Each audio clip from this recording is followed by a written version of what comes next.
Hello and welcome to this video on breakpoints. I'm Professor Karaskia and I'm happy to show you what I mean by breakpoints. So here I've started out in a web application called whatismyviewport.com. Now, if you Google What's My Viewport, you're going to come up with lots of web apps like this one. Please choose whichever one you like. This one is the one I'm using today. What it shows very simply in the browser window here is your viewport size. So the browser window that I have up has a viewport size of 1920 pixels by 945 pixels. Note it also says what your screen size is. In this case, my screen size is 1920 pixels. So that means those two are matching. That's the width of my viewport window is also matching the width of my screen. And then the height of my viewport window is 945 pixels, but my screen is actually 1080. And so the remainder between these two is actually my toolbar and the window and the URL. So that's where that is happening. So I have these in the background and I'll show you why in a second. Breakpoints are based on content. When the content starts to break, you have a breakpoint. So let's take a look at what I mean by that. Here I am at asu.edu and we're looking at the home page here, and the page is laid out this way. But if we squish the browser viewport down, we're going to start to see it move. We're going to start to see where the breakpoints are. Now, as I start to move, you'll notice that really the only thing being affected here is that background image, the hero image. And I can tell that it has a background image that's set to cover because it's covering the amount of space that's there.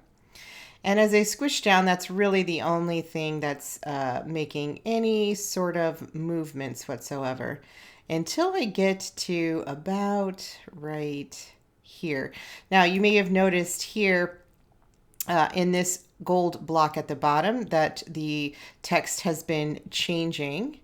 And at some point it's flexible, right? So here we reach a break point. Take a look at this navigation bar. When I'm right here, it's squished all the way to, it flexes all the way to the side. And as I start to squish down, it starts to get smaller. All right, so that was a break point. That was a point at which the developer said, you know what, at this size, it doesn't make sense for those buttons to be so big, so we're going to shrink them down. And now as we shrink down, you're going to start to see lots more movement. You can see in some of the boxes that the text is flexible and it's starting to shuffle around, starting to fill the available space that it has. And right there, you'll see sort of a major break point. Let's take a look at the bottom of the screen where we have our three chunks of information there. And as we squish down, it moves from 3 to 1 and then 2 split, right? So it took that middle block, that gold block, and it brought it up the span of the page and then broke those two gray blocks onto the bottom. And so what that is a breakpoint at which it says, you know what, this right here is the smallest that these three chunks of information can be side by side and be the most readable or the best possible layout. And right here is where they added that breakpoint, and they gave actually the smaller screen size, they added a bigger space for all this content. Sort of seems counterintuitive, but the smaller a page gets, sometimes the bigger the content space is made. So right here is a major breakpoint. And if we flip back over to What's My Viewport, we can see that that's 972 pixels. Somewhere around this area is where a breakpoint was set. And so a media query was likely made here to change the layout. All right, let's see what else the breakpoints are at. We can see that flexible text shuffling around the screen, which is a lovely addition. And at some point we lost that navigation bar. Let's go back to there.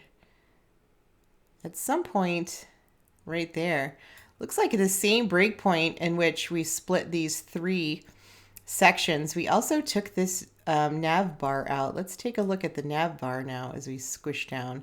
So it looks actually like the nav bar's breakpoint was in a wider point than this one. Let's see where that one, about 987. So at about 987, the developer said, nope, the navigation doesn't work at this size. So go ahead and tuck it into this hamburger menu here. And then of course we squish down and we see those columns, those chunks of information changing. And as we squish down, oh, just right there, we lost some content here. And that's because at this breakpoint, they decided you didn't need all this information. It was too much, right? But instead we could fold it down into just the title of it and then a link to see more information. So what's that? 758 is the breakpoint for that. You'll notice that different pieces of content are breaking at different times, and that means that the developer was pretty meticulous in going through and looking for which piece of information was breaking and setting up a media query to be responsive to that. So we'll kind of keep squishing down.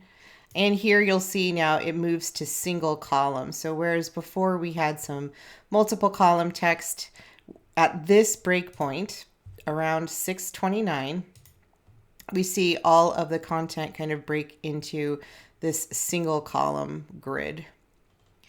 And I imagine that's about where it stays, but let's go ahead and squish it down some more. Yeah. And so now you can see there's a completely different layout and that it stops at about 500. Although truth be told, I'm using the Chrome browser and Chrome doesn't squish farther down than 500 pixels.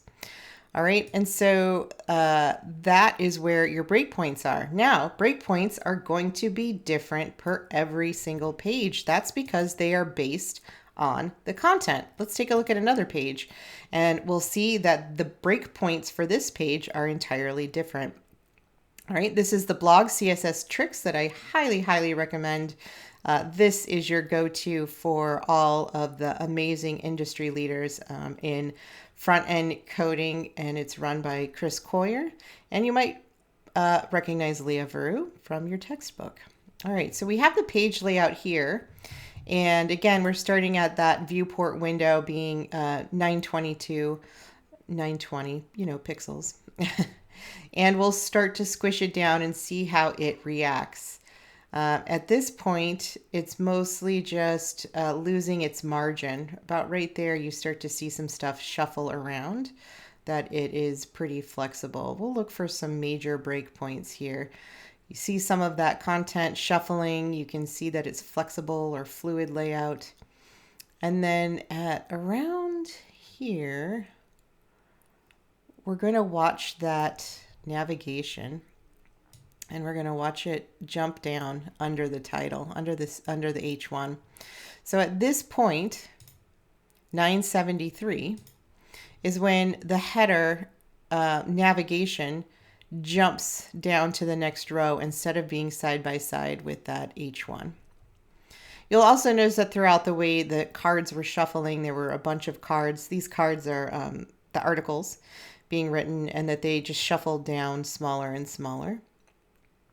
And we'll squish it down a little bit more. And right about there is when it jumps, 753, is when it jumps down to a different layout where this is split. So you have the hero image and then the content underneath it instead of side by side. Let's just squish it down as far as it goes and take a look at how that ends up. Pretty much a single column layout at this point. And again, that's 500 pixels because that's as low as Chrome kind of breaks it down. So you can imagine that actually every page on the website is going to have some sort of different breakpoints, right?